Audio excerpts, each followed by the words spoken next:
여러분, 질문 하나 드리겠습니다. 10년 전 100만 원, 지금도 100만 원일까요? 겉으로는 똑같아 보여도 물가가 오르면 돈의 힘은 줄어듭니다. 그래서 요즘 많은 분들이 예금만으로는 불안하다라고 느끼시죠. 그런데 또 한편으로는 이런 말도 하십니다.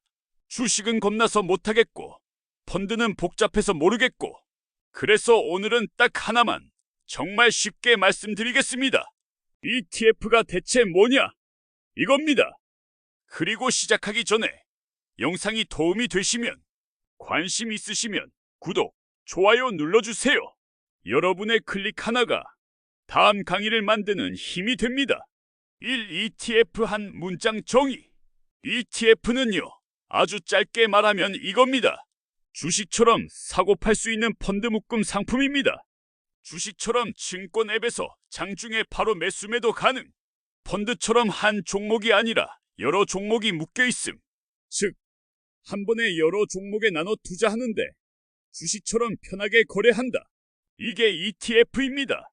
이 ETF는 왜 시니어에게 특히 유용한가? 시니어 투자에서 가장 중요한 건 보통 세 가지입니다.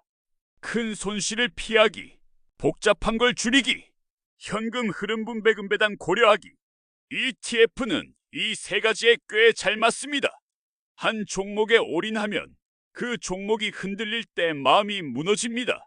그런데 ETF는 여러 종목이 들어있으니 충격을 분산해줍니다. 그리고 펀드처럼 가입 서류가 복잡하지 않고 앱에서 주식 사듯이 가능합니다. 3. ETF를 밀키트로 이해하면 끝납니다. 여러분, 부대찌개 드시고 싶다고 해볼게요. 부대찌개를 직접 해먹으려면 햄, 소시지, 파, 양파, 고추 이것저것 다 사야 합니다. 그런데 문제는 뭡니까? 조금만 필요한데 재료를 다 사야 해서 남는다는 거죠. ETF가 바로 이겁니다. 개별 주식이 재료라면 ETF는 딱 맞게 구성된 밀키트입니다. 예를 들어 기술 주반도체, AI 여러 개를 직접 다 사려면 돈도 많이 들고 비율 맞추기도 어렵습니다. 그런데 ETF는 이미 한 바구니에 담아 놓은 상품이라 한 주만 사도 분산이 됩니다. 4. 워런 버핏이 남긴 힌트. 전설적인 투자자 워런 버핏이 남겼다고 알려진 핵심 메시지 중 하나가 이런 방향입니다. 일정 비중은 안전 자산형 금성단 기체 등, 나머지는 아주 저렴한 비용의 시장 전체를 추종하는 인덱스 상품. 여기서 중요한 단어가 딱 하나입니다. 저렴한 비용 수수료. 장기 투자일수록 수수료는 생각보다 큰 차이를 만듭니다. ETF가 인기 있는 이유 중 하나가 보수가 비교적 낮은 편인 상품이 많다는 점입니다. 5. ETF의 대표 장점 5가지. 여기부터는 핵심만 정리해 드리겠습니다. 1. 분산 투자 효과. 달걀을 한 바구니에 담지 말아라는 말이 있죠. ETF는 구조 자체가 여러 종목을 담기 때문에 기본적으로 분산이 됩니다. 이 거래가 쉽다. 은행 가서 가입하고 서류 쓰고 그런 방식이 아닙니다. 증권 계좌만 있으면 주식처럼 앱에서 바로 거래합니다. 3. 수수료 보수가 낮은 상품이 많다. 일반 펀드는 보수가 높은 경우가 있고 장기에는 부담이 됩니다. ETF는 지수 추종형이 많아 비교적 낮은 보수 상품을 찾기 쉬운 편입니다.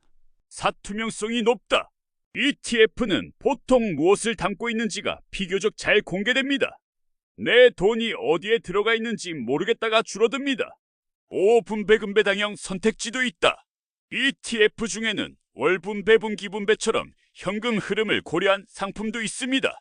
단, 모든 ETF가 분배금을 많이 주는 것은 아니니 구조를 확인해야 합니다.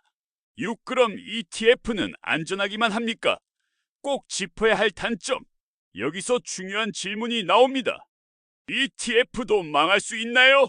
ETF는 시장에 상장된 상품이라 조건에 따라 상장 폐지가 될 수는 있습니다. 하지만 일반적으로 ETF는 껍데기만 휴지가 되는 구조와는 다릅니다. ETF 안에는 주식, 채권 같은 기초자산이 들어있습니다. 상장 폐지 같은 상황이 오면 보통 그 자산을 정리해 현금화한 뒤 투자자에게 돌려주는 절차가 가능합니다.